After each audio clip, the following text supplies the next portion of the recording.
Carmiña Quisbert, socióloga y activista boliviana, ahora desde hace unos años residente en España.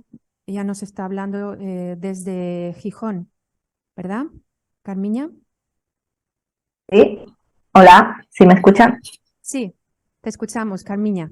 Bueno, qué bien que la conexión fue amable con nosotras. Tu presentación va a ser sobre la politización de los derechos sexuales y reproductivos de las mujeres latinoamericanas. O sea, nos vas a dar ahora unas pinceladas bastante gruesas, creo yo, sobre distintos países de la región, que nos va a ayudar también a entender luego el reflejo que esto tiene con las mujeres cuando llegan a España y en la situación en la que se encuentran más unida a las otras discriminaciones, como comentábamos en el caso de las mujeres marroquíes, ¿no? Bueno, gracias Ángeles. Bueno, gracias a las compañeras y a todas las personas que están conectadas y participando de este espacio.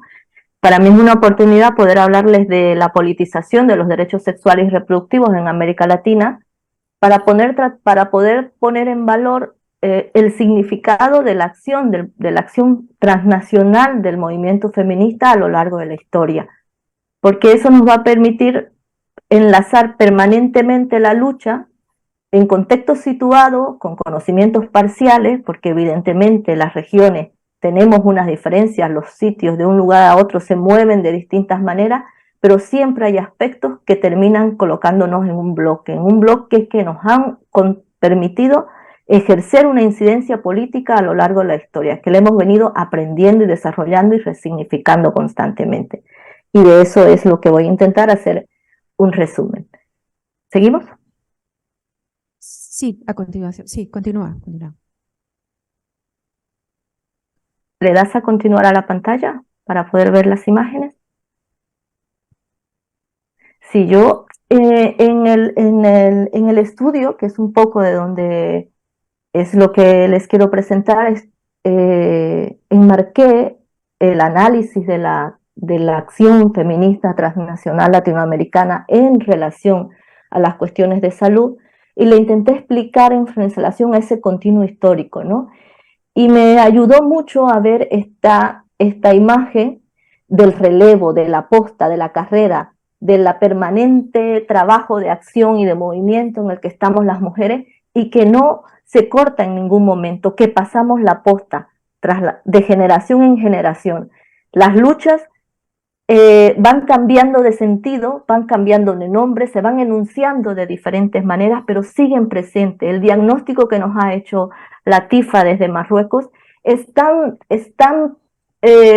forma tanto de nuestra realidad en América Latina, y decimos con toda la diversidad que hay, porque ya sabemos que no es lo mismo mirar a contextos urbanos como rurales, no es lo mismo llegar a comunidades amazónicas como a comunidades andinas, que no es lo mismo nada, porque las subordinaciones nos atraviesan a todas las mujeres de diferente manera, pero a pesar de ello existe una historia en común. ¿Seguimos? Entonces, de esa forma vamos a mirar la historia de la lucha de las mujeres para ver cómo conseguimos, porque sí, eso es una conquista, un trabajo del movimiento feminista latinoamericano en su articulación con todos los movimientos en el mundo. Y lo conseguimos de la manera que lo hacemos todos, aquí, ahora y siempre, pensando. Una cosa súper peligrosa para el patriarcado. Pensar ha sido lo que menos nos han permitido. Aprender y aprender a escribir, a leer, a reunirnos. Siempre ha sido el miedo y la amenaza constante del sistema patriarcal. Ya se decía que si las mujeres pensaban, incluso podríamos perder nuestra capacidad de reproducción, que era lo que más importaba. Entonces, que nos reunamos, que hablemos, que abramos estos espacios, que empecemos a compartir lo que nos pasa, siempre fue considerado como pues, las cuestiones domésticas, las cuestiones pequeñas, las cuestiones que es para que ellas se distraigan. Y lo hacíamos en cualquier momento, en cualquier sitio. Intercambiábamos experiencias. No éramos actoras pasivas en la escucha, sino éramos actoras que estábamos empezando a decir, pero mira, a mí también me pasa lo mismo, o conozco esta situación. Poníamos de relevo muchas situaciones.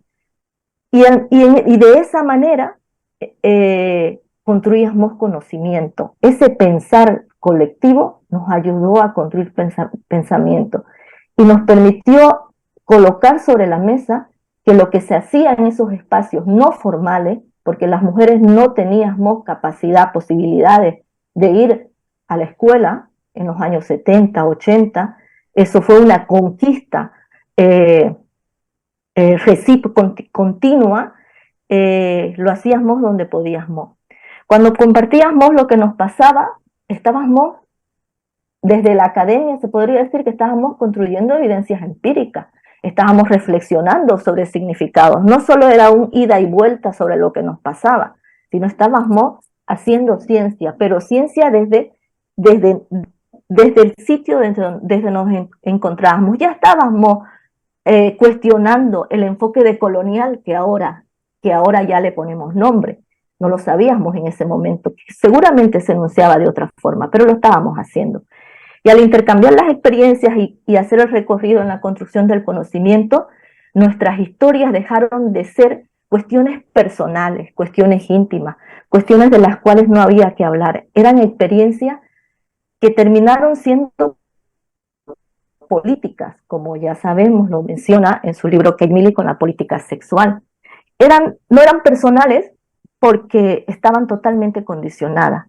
No eran personales, no eran experiencias de una u otra persona, no eran experiencias de un individuo, porque estaban condicionadas por una moral, por una cultura dominante, y estaban condicionadas, por otro lado, por las leyes, por los marcos jurídicos que estaban establecidos en relación al aborto, al divorcio, a la separación, a la censura, a la situación de trabajo, al origen étnico o a las cuestiones religiosas. Esas condiciones estaban afectando directamente a esas experiencias, y por lo cual esas experiencias eran experiencias políticas, no son una cuestión personal. Las vivimos y las sentimos de distintas maneras en lo personal, pero las tenemos que colocar en el escenario político. Así llegamos a la construcción del conocimiento. ¿Seguimos? Y en esto de aprendimos a historizar la experiencia, nos preguntábamos o lo conseguimos buscando una explicación. No nos valía decir, identificar los problemas como tal y repetir el discurso oficial. Necesitábamos encontrar explicaciones sobre lo que estaba pasando, y esas explicaciones necesitaban otros elementos, y el género, y el sexo, y la sexualidad, y todos los enfoques, y cuestionar el sistema patriarcal, y empezar a revisar y a intercambiar cuestiones que se estaban produciendo en la academia, pero que venían de otras corrientes, nos ayudó a ver esa experiencia, a darle a esa experiencia otro sentido y a construir un nuevo relato sobre lo que estaba pasando. Joan Scott nos puso ese término para poder darle un valor político a la experiencia que estamos comentando. Y esa experiencia en América Latina, tengo que decir que aquí estuve buscando una foto, pero no la encontré. En América Latina, cuando yo empecé en la investigación, descubrí que los clubes de madres, por ejemplo, las promotoras de salud, todas las organizaciones vecinales, las organizaciones barriales, la solidaridad presente y permanente de las mujeres era lo que contribuyó a sacar de la casa todos los problemas hacia afuera. Pero los problemas vistos, y podemos mirarlo en la otra presentación, por favor. Los problemas vistos de diferente manera, los problemas convirtiéndose en necesidad, y esa necesidad buscando tener una interpretación diferente. De esa forma es que se va construyendo el concepto de la salud reproductiva, la salud y la reproducción y la sexualidad. La explicación nos ayudó a darle significado a todos esos problemas que se estaban recogiendo en ese intercambio, en ese hablar, en esa escucha permanente de las mujeres. El problema en principio, desde la mirada patriarcal, pues era el problema de las mujeres. Las mujeres, claro, tener una hija mujer ya en sí era un problema, significaba un dote, significaba que, que iba a haber más hijos, porque como ya lo dijo Latifa, en América Latina también los embarazos no era un tema de mujer, todos los problemas que tienen que ver, no era un problema de la pareja, era un problema de la mujer, porque quien se te debería cuidar con métodos o sin ellos, o con el método natural que no existe para nada, eran las mujeres. Pero cuando se hablaba de salud en los años 70 y el recorrido con el que trabajo, el recorrido histórico que trabajo para poder encontrarme con el concepto de politización de los derechos, cómo se llega a ello, lo empiezo a trabajar desde los años 70 porque es el momento en que América Latina siempre está mostrando los índices más altos, bueno, América Latina en una situación de pobreza permanente, sistemática debido a la desigualdad presente en nuestros territorios. Y la salud solo estaba vista a partir de la desnutrición, del hambre, pues claro, cuando hay hambre hay desnutrición. Se hablaba de sangrados severos y prolongados, que las mujeres se morían y no sabíamos por qué, pero la mortalidad materna era altísima.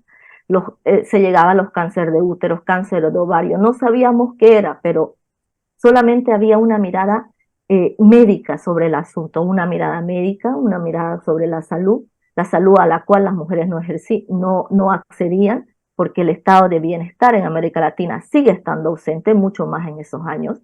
No hay posibilidades de acceso a una salud pública y gratuita.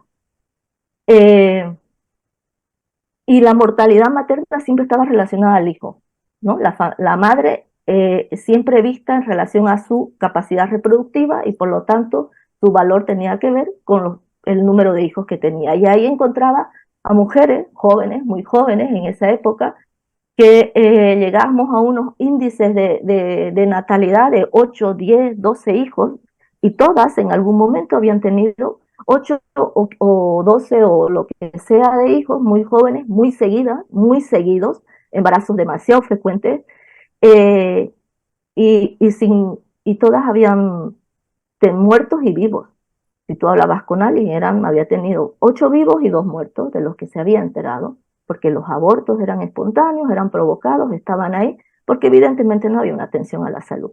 Entonces, esa situación, ese diagnóstico con respecto a la salud, pues, al ponerlo, al compartirlo, las mujeres nos dimos cuenta, las mujeres que estaban trabajando y hablando y construyendo pensamiento a partir de sus experiencias, necesitábamos ponerle nombre, ponerle otro significado a lo que estaba pasando.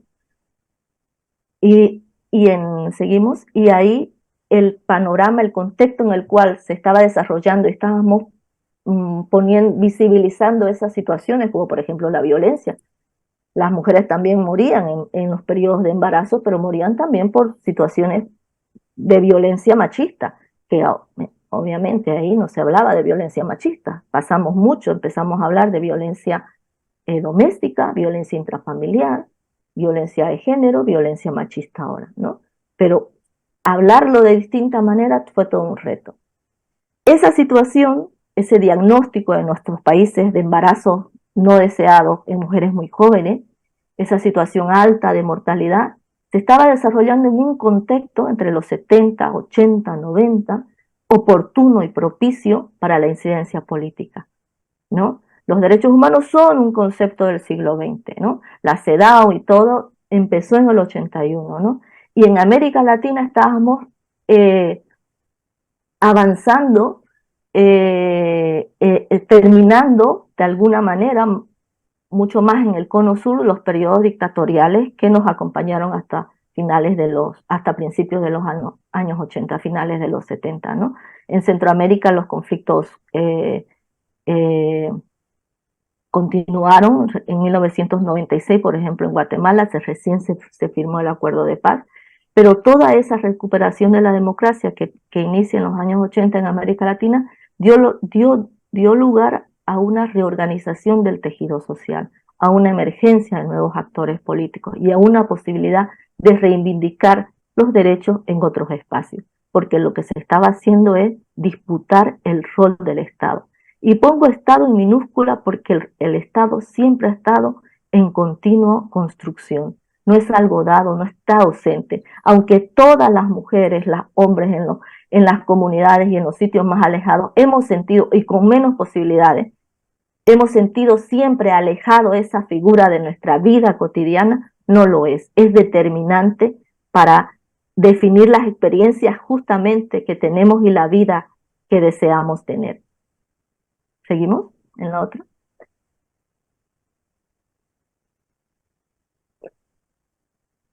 Y la politización, cuando se habla de ello, se habla de escenarios de disputa.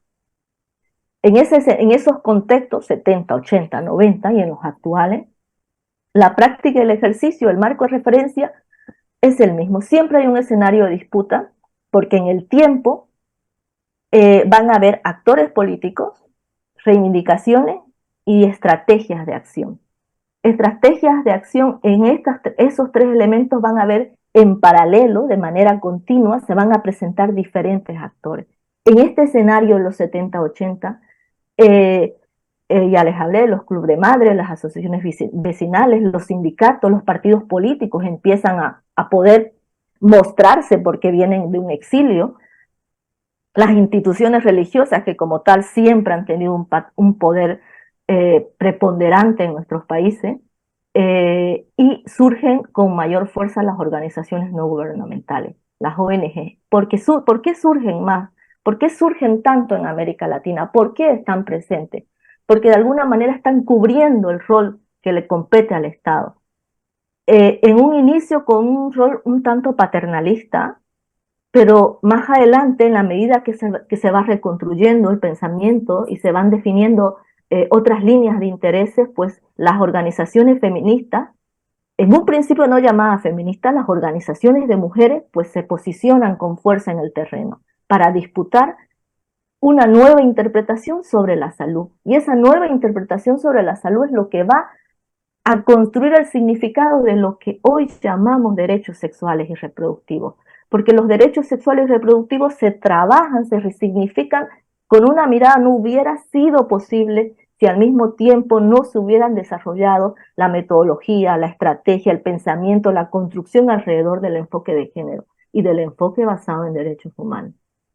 Lo transnacional fue fundamental para el proceso de incidencia política. Y participar, aprovechar la maquinaria del internacionalismo fue clave para poder colocar nuestras luchas en la agenda internacional de los derechos. La otra, para que no me quede ahí. Y ahí, siguiendo con el concepto de politización, es cierto que el movimiento feminista, pero el movimiento feminista es amplio, es diverso, es complejo, siempre lo ha sido, la disputa ha estado presente, siempre han habido temas que en su estrategia nos han dividido. En la violencia todas estamos en contra de la violencia, el cómo resolver esa violencia y qué darle nombre, cómo darle nombre a esa violencia es lo que de alguna manera nos ha dividido. El movimiento feminista está presente, pero para poder ahondar en el análisis de la politización de los derechos sexuales y reproductivos, yo necesitaba recoger la acción colectiva, y la acción colectiva no la podía mirar solamente mirando a esa amplitud inmensa que es el movimiento, sino tenía que encontrar y mapear a las organizaciones de mujeres que estaban trabajando directamente la salud, con el tema de la salud. Y de esa manera es que llego, la siguiente, a una organización latinoamericana que empieza a surgir en los años 80 y que es la Red de Salud de las Mujeres Latinoamericanas y del Caribe. Y esta organización que venía haciendo un trabajo, estas mujeres, y como dije en un inicio, mujeres que en ese momento, cuando las he entrevistado hace unos 2 años, si nosotros cuando trabajábamos en los barrios, hacíamos talleres, hablábamos con las mujeres en Chile, en Colombia, en Paraguay, en Guatemala, en los barrios o en las comunidades donde podíamos llegar, no hablábamos de feminismo, no nos enunciábamos como mujeres feministas porque no lo asumíamos así, estábamos interesadas Estábamos preocupadas por lo que nos estaba pasando y las respuestas que nos daban no eran suficientes y necesitábamos construir nuestros propios argumentos. Y la red como tal, que nace en 1984 en Colombia, que se crea, que deciden constituirse en una red, donde empiezan a participar entre 20, 30, 50, 60 organizaciones, en un escenario donde no hay redes sociales, donde no hay internet, ahora es más fácil conectarnos de un sitio a otro. Todos esos recursos no formaban parte de ese momento, como bien lo sabemos, pero tenían el recurso de la voluntad y el deseo de hacer justicia y demostrar que las injusticias patriarcales, las injusticias de género nos estaban matando. Estaban matando y cada vez a las mujeres más jóvenes y no nos dejaban ejercer nuestros derechos. Y eran contundentes y radicales en su momento, pero esa contundencia y esa radicalidad la sacaron y la desarrollaron desde abajo, en círculo, trabajando y repensando y peleando y discutiendo entre ellas, pero siempre no mirándose solo en su territorio, en su país, Bolivia, Ecuador, Colombia, mirándose en la región y mirándose a nivel internacional, cómo iban a encontrar las fisuras de ese Estado para poder introducirse con una declaratoria, que se las copio aquí, que la copié textual cuando se reunieron en Tensa, que en esos años, en el 84, mencionar, reclamar, decir, denunciar que la recuperación del cuerpo de las mujeres era un vehículo de placer y era un espacio para el ejercicio de la autonomía. La transformación de la maternidad como un hecho deseado y deliberado. La apropiación de la sexualidad no como un acto más de recreación, como un acto más de recreación de la vida. Esas formaban parte de sus reivindicaciones tan radicales, pero por eso mismo tan feministas, porque se estaba hablando no solo de planificación familiar, porque evidentemente las mujeres cuando hablamos de planificación familiar anulamos la cuestión del deseo y del placer, porque solo estamos dirigidas a tener relaciones sexuales cuando queremos tener hijos. Y para los jóvenes, que América Latina es una población de jóvenes, para los jóvenes cuando tenemos relaciones sexuales no vamos a un centro de salud a buscar métodos anticonceptivos o una rutina para poder cuidarnos y tener una familia, ¿no? Estamos buscando el placer y construir desarrollar nuestras identidades y orientaciones sexuales, ¿no? ¿Seguimos? Entonces, en esa línea de encontrar las fisuras del Estado, de formar parte y aprovechar las oportunidades que nos estaba brindando el marco internacional de los derechos humanos, esa cuestión de CEDAW y todo lo que se estaba hablando, pero nosotros lo sentíamos pero tan lejano de nuestras vidas, pero tan lejano de nuestra cotidianidad y nuestras posibilidades reales de avanzar, que a través de la organización, pues, empezamos a escribir, empezamos a hacer campañas, empezaron a trabajar en ello y empezaron a nombrar y enunciar todas esas dificultades o esos problemas, esas necesidades insatisfechas y no satisfechas en función a lo que las mujeres estábamos buscando, le empezaron a poner un nombre y a posicionarlo en todos los sitios donde se presentaba la organización. Ya he pasado de hablar del movimiento a la organización. El movimiento feminista está, y siempre estará en la calle y actuando y creando y produciendo. Pero las mujeres necesitaban y necesitamos estar organizadas, tener una ruta de acción, tener un plan, un trabajo, cómo llegar al Estado. Y descubrieron, ya el marco del internacionalismo de Tarro me ayudó a ver de cómo las mujeres empezaron a mirar al Estado, las instituciones internacionales y los actores estatales en un permanente y continuo mirada, ¿no? Pero en el centro se encontraba el conflicto, estaban todos esos actores ahí. Y el conflicto no se daba porque no hubiésemos tenido claras las necesidades respecto a la salud. El conflicto se da, y esa es una una propuesta de Nancy Fraser, el conflicto se da por la interpretación que los actores estatales, los actores de las instituciones o del Estado que están presentes en todos esos espacios disputan con relación a esas necesidades. Cómo interpretan esas necesidades y por lo tanto cómo se desarrollan los discursos sobre ellas. Se produce la lucha por el estatus político, porque se decide a nombrar los derechos sexuales y reproductivos en los marcos jurídicos desde los años 80. Recién ahora, trasladándonos a España, en esta nueva ley de modificación, la ley 1-2023, por primera vez, haciendo un corte aquí, por primera vez en una ley, en la publicación del BOE de febrero de este año, por más que la del 2010 fuese un avance tremendo en términos de salud, interrupción voluntaria del embarazo y una conquista del movimiento feminista, no se hablaba de derechos sexuales reproductivos. En esta ley se recupera. En esta ley no solo se recupera y se enuncia como tal derechos sexuales y reproductivos, y se habla y se reconoce el aporte del movimiento de mujeres feministas a esta lucha. Eso es importante en la incidencia política, eso tiene un valor y no lo podemos dejar atrás, no lo podemos olvidar.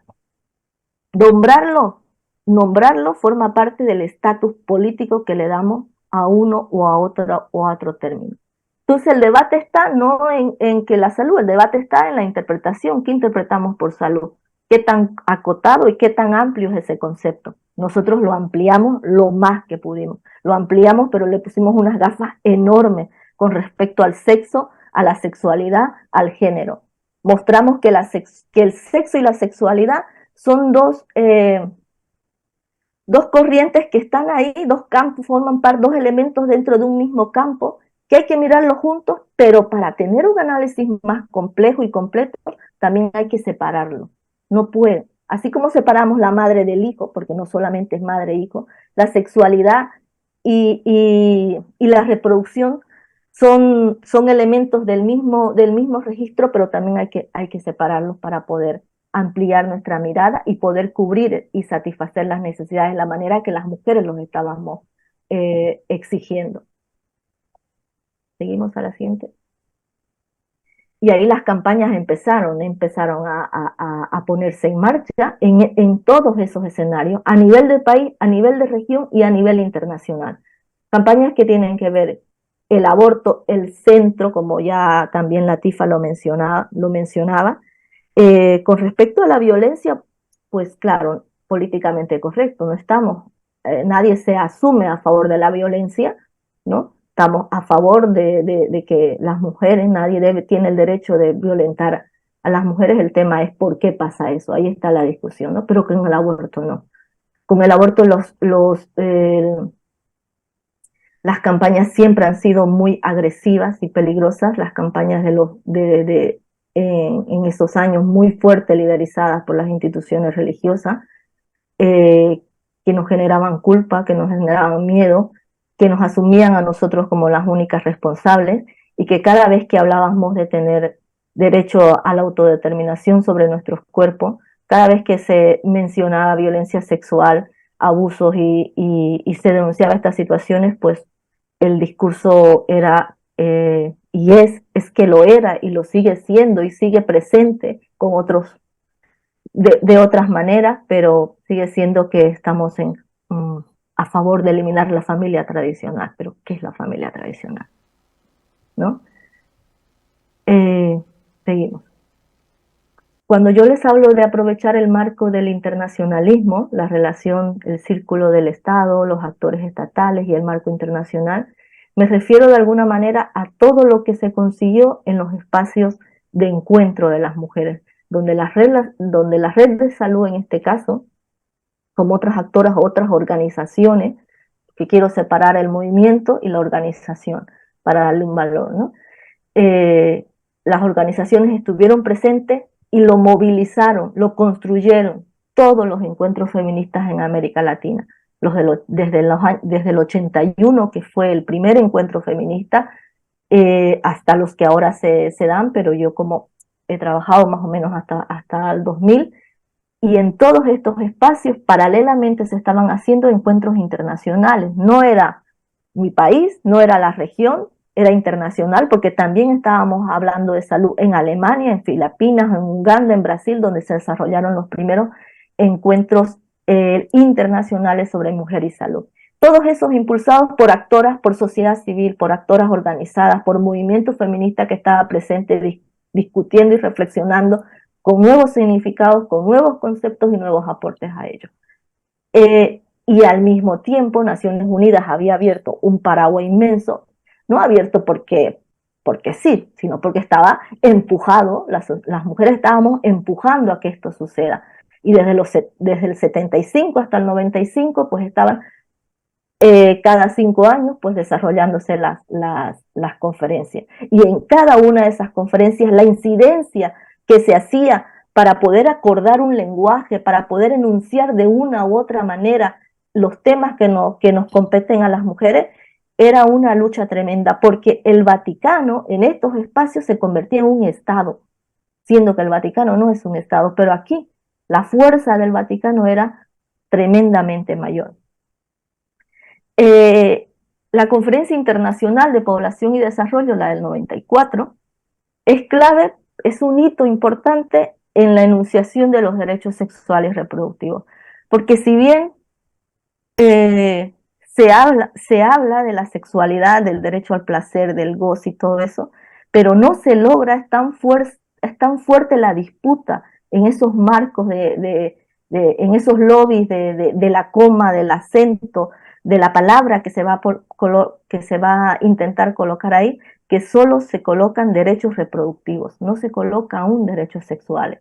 Sin embargo, como eh, esos son marcos de referencia, la sociedad civil los va cogiendo y los va incorporando los estados van asumiendo al ratificar estos convenios, los estados van asumiendo responsabilidades y los van de a poco a partir de la exigencia de los movimientos sociales y de la acción colectiva organizada de las mujeres, los irán desarrollando en adelante. Pero si se fijan en el cuadro, desde el 81, todo el periodo del 80 y el 90, los eventos son uno tras otro, y los eventos en sociedad, los espacios donde nos preparamos para participar de los otros, y donde nos encontramos con mujeres de todas partes del mundo, que vamos viendo que nuestras realidades tienen muchas similitudes, ¿por qué? Porque el sistema patriarcal, el patriarcado, las relaciones de poder que se producen con relación a la sexualidad como un sistema que organiza la sociedad, porque eso termina siendo la sexualidad, está presente en la vida de todas, desde las mujeres de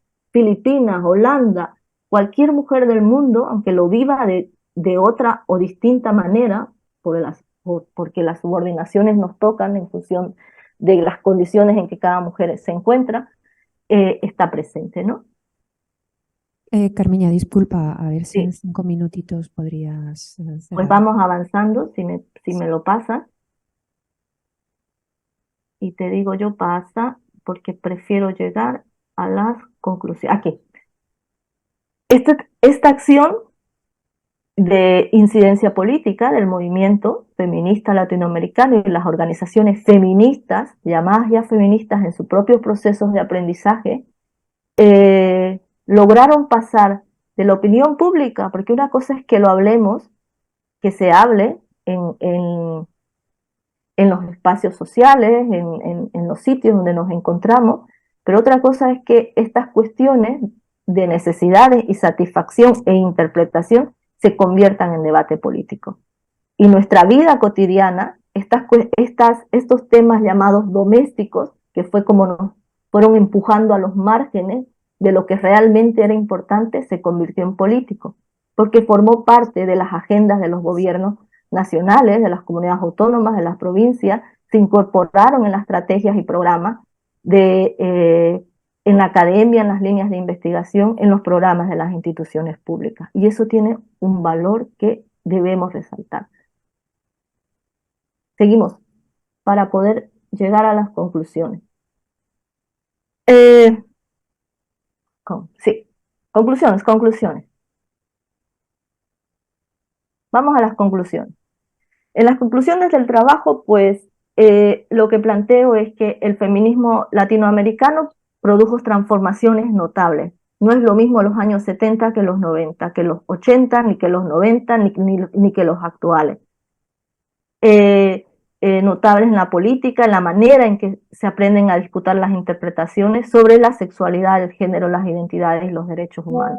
Los derechos sexuales y reproductivos es un aporte conceptual y político.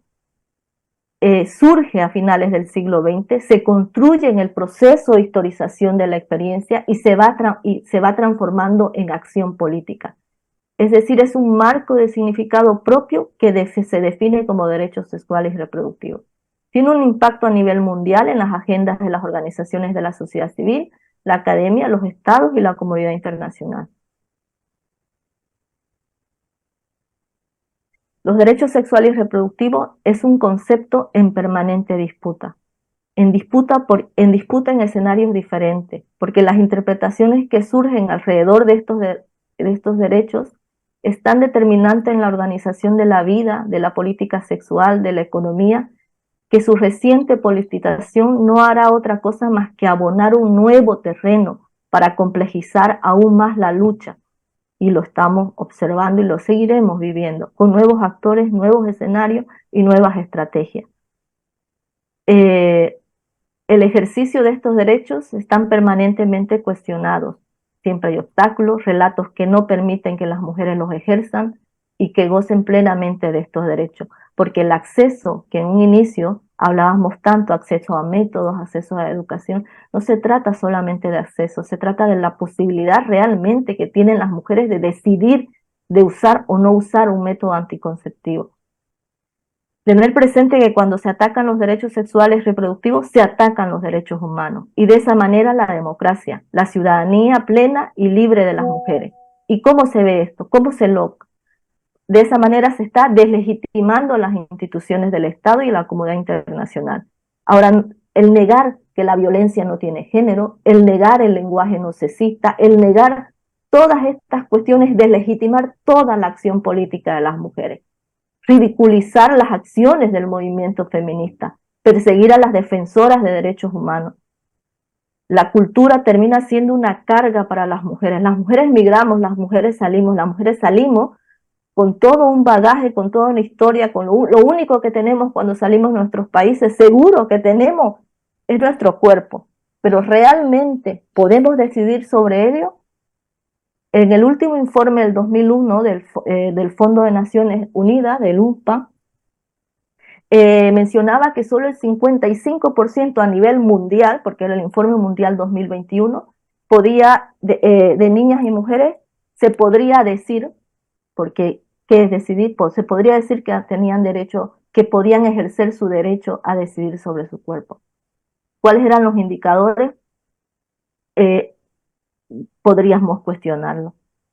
Y en el informe del 2022, el UNPA menciona que es necesario, no, puedes pasarla, ya estoy acabando, que es necesario aún visibilizar que todavía no se han, por más de que hemos sacado muchas cosas afuera y que hemos puesto la ropa a tender, como decimos en América Latina, muchos trapitos sucios están fuera, trapitos que nadie quería ver, aún así todavía queda mucho que sacar y colocar sobre la mesa. Y una de las cuestiones presentes en este momento son la maternidad forzosa. Las campañas que se están promoviendo en América Latina denominadas Son Niñas No Madres, porque la maternidad forzosa es una violencia permanente, perversa hacia las niñas que son obligadas a llevar una maternidad producto de una violación. La presentación de esta última, pues lo dice todo, está presente la lucha sigue, el feminismo y la resignificación de los derechos sexuales y reproductivos se seguirá haciendo, la disputa estará presente, el desafío es que sea interseccional, que le demos sentido a esta palabra, que no se convierta en un campo minado dentro de la academia, dentro de las estrategias, de los programas, que no sea una palabra bonita para que todas nos sintamos bien, pero eso va a depender de todas las mujeres migrantes, migradas, del conjunto de las personas que vivimos la subordinación debido a un montón de indicadores de elementos que nos permiten, nos obstaculizan aún más ese ejercicio, esas ganas, ese derecho de ejercer plenamente los derechos sexuales y reproductivos. Mientras sigan habiendo eh, grupos políticos de la ultraderecha conservadora, religiosa, grupos antiderechos que tienen presupuestos muy, pero muy fuertes y organizaciones y tienen estrategias y campañas fuertes. Y ahí vamos a mencionar, tengo que mencionar en España, hace oír, con fondos muy fuertes, con campañas perversas para ridiculizar un discurso de, de las gusanas, ¿no? Sigan estos actores presentes y están presentes en ese marco internacionalista porque están en Naciones Unidas, porque están en las organizaciones sociales, porque están en los partidos políticos y en el Congreso. No hay sitio donde ellos no estén. Están y están actuando para obstaculizar nuestros derechos. Pero nosotros seguimos en las calles y también nos vamos a desaparecer de esos espacios. Gracias. Gracias. Gracias, Carmiña. Bueno, por fin te vemos la cara. Desaparecí. Sí, es verdad, la presentación no nos permitía verte mientras estabas hablando. Bueno, creo que ha sido una presentación muy sugerente, muy reflexiva, que nos da muchos elementos para continuar analizando. Y en los poquitos minutitos que nos quedan antes de hacer la pausa para prepararnos a la segunda parte de la jornada, yo voy a aprovechar que tengo el micrófono y te voy a hacer una cuestión. Desde lo que es el objetivo de la jornada que hemos organizado con el título Migración laboral y libertades sexuales de las mujeres. Quería preguntarte si tú de alguna manera habías hecho algún tipo de reflexión problematizando si la experiencia de la migración internacional, en este caso estamos hablando de las mujeres latinoamericanas, tenía impactos en las libertades sexuales de las mujeres y entre ellos en una mayor o menor o igual toma de conciencia individual sobre estas libertades y lo que tú has enfatizado mucho, que es en la capacidad de organización colectiva. Las organizaciones de mujeres, en este caso latinoamericanas, pues como estamos organizando esta jornada desde España, pues en el territorio español. Sí. No sé, a ver si nos pudieras dar alguna luz. Las mujeres cuando salimos de las mujeres que emigramos, pues salimos con un cúmulo de saberes que los situamos, saberes construidos desde la vida misma, desde el compartir, desde el aprender a hacer, a sobrevivir en nuestros territorios, las que pueden acceder a la academia o no, pero esos saberes, cuando llegamos a nuevos territorios, cuando nos movilizamos, muchas veces son descalificados y no están puestos en valor, porque nos observan como mujeres que vamos a venir o a reproducirnos porque queremos más subvenciones, porque ahora los bulos de la ultraderecha y el discurso de odio tiene la diana en la población migrante y en las mujeres como máquinas reproductoras por un lado. Pero por otro lado, estas máquinas reproductoras no podemos ejercer, llamadas máquinas reproductoras, no podemos ejercer nuestra sexualidad, porque es que no podemos salir de nuestros espacios de trabajo, no tenemos el derecho de ejercer esa sexualidad, ese goce, ese placer, porque muchas trabajadoras domésticas pues apenas tendrán el sábado o un domingo o si lo tienen, porque trabajan los 365 días del año. Y la vida sexual se trata de goce, de placer, y esos derechos nos están siendo limitados, no están puestos.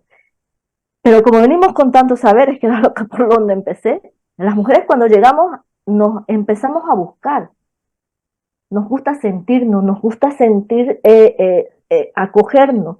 Y por eso es que surgen organizaciones en cualquier territorio de España, sin duda hay una organización de mujeres latinas, de mujeres de cualquier, caribeñas, de mujeres que nos creemos que juntándonos vamos a poder primero sentirnos más acogidas, sentirnos sentirnos en los afectos, construir desde el sitio en que cada una se encuentra para poder acceder a todo ese marco que consideramos un estado de bienestar que en nuestros países, pues los estados están en permanente, eh, no sé, de construcción ahí, no aparecen como deberían estar.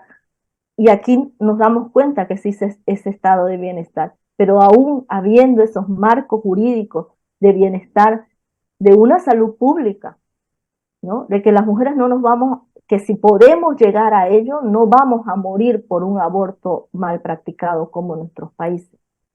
Pero también venimos con una carga cultural muy fuerte que no, que nos llena de culpa y nos llena de miedo y de angustia con respecto a la posibilidad de decidir realmente sobre nuestro derecho a ejercer, ¿no?